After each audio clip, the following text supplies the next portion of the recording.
হরিহরপাড়ায় voter তালিকায় দেখা গেল চাঞ্চল্যকর ঘটনা।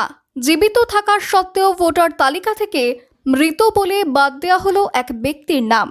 ঘটনায় আতঙ্কিত তার পরিবার। অন্যদিকে হরিহরপাড়ার বাসিন্দা হলেও ফজলুল শেখ নামে এক ব্যক্তির বাড়িতে গিয়ে ভোটার তালিকা দেখতেই দেখা মেলে একই এপিক নাম্বারে কর্ণাটকের রাজেশ ওয়ারিকে নামে এক ব্যক্তির নাম দেখা মিলল। ভোটার কার্ড তালিকা তদারকি করতে গিয়ে উঠে আসছে একের পর এক ঘটনা। প্রদীপডাঙ্গা গ্রামের রফিকুল শেখ, সে পেটের দায়ে বাইরে গিয়েছে কাজে, প্রায় 3 থেকে 4 মাস হয়ে গেল, অথচ তার নামটা ভোটার লিস্ট থেকে বাদ দিয়েছে। আমরা সকলে মিলে এবং বিধায়ক সাহেব আমাদের সম্মানীয়, তিনি বলেছেন যে সেই নামটাকে যথারীতি ভোটার লিস্টে তুলতে হবে। তিনি মৃত নয়, তিনি জীবিত এবং পেটের দায়ে বাইরে কাজ করতে গিয়েছে। মুর্শিদাবাদের হরিহরপাড়া থানার হুমায়পুর গ্রাম পঞ্চায়েতের প্রদীপডাঙ্গা 1 নম্বর সংসদের বাসিন্দা রফিকুল শেখ পেটের টানে প্রায় 3 মাস আগে কাজের উদ্দেশ্যে পাড়ি দিয়েছেন হায়দ্রাবাদে। নির্মাণ শ্রমিক হিসেবে সেখানে কাজ করছেন তিনি।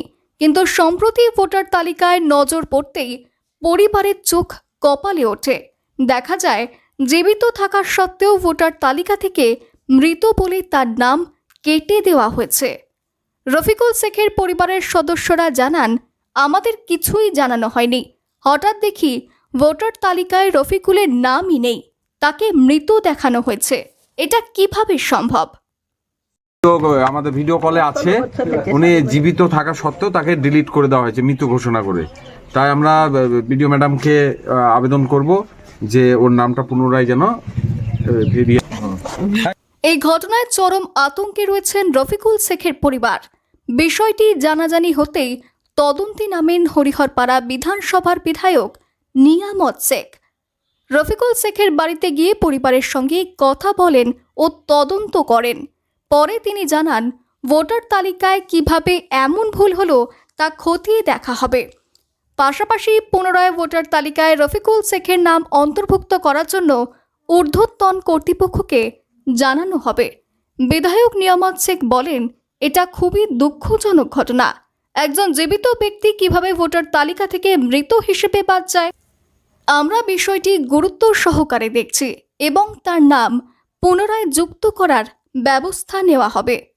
রফিকুল শেখ সে ভোটার তালিকায় তার নাম কেটে দিয়েছে, ডিলিট করে দিয়েছে। রফিকুল শেখের সাথে আমরা কথা বললাম, তাকে ভিডিওতে কথা বললাম। সে একটু বাইরে রয়েছে, কাজের সন্ধানে সেখানে আছে, কিন্তু তাকে মৃত বলে ঘোষণা করেছেন। তো আমরা তো তাকে দেখলাম, তার মা এখানে তার মা রয়েছেন, আমাদের এখানে প্রধান সাহেব রয়েছেন, তো এখানে তার বউ ছেলে মেয়েরা রয়েছে।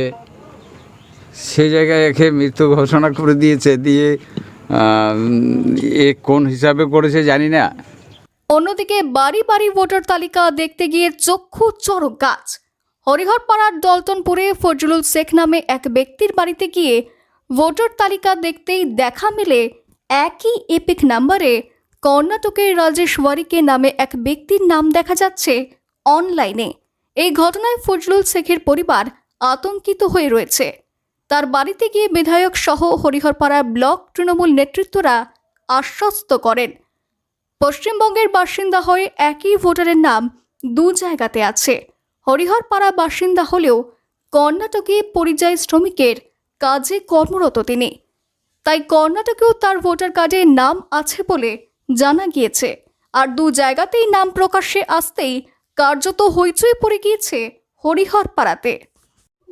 আমার ভোটের ছবি, ভোট দেওয়া কোনো সমস্যা হয় না, কিন্তু দেখা যাচ্ছে কি যে আমার ভোটের ছবিতে আরেকজনেরও নাম আছে, কর্ণাটকের রাজেশ্বরী বলে নাম দিয়ে। এখন ওইসব নিয়ে খুব দুশ্চিন্ত।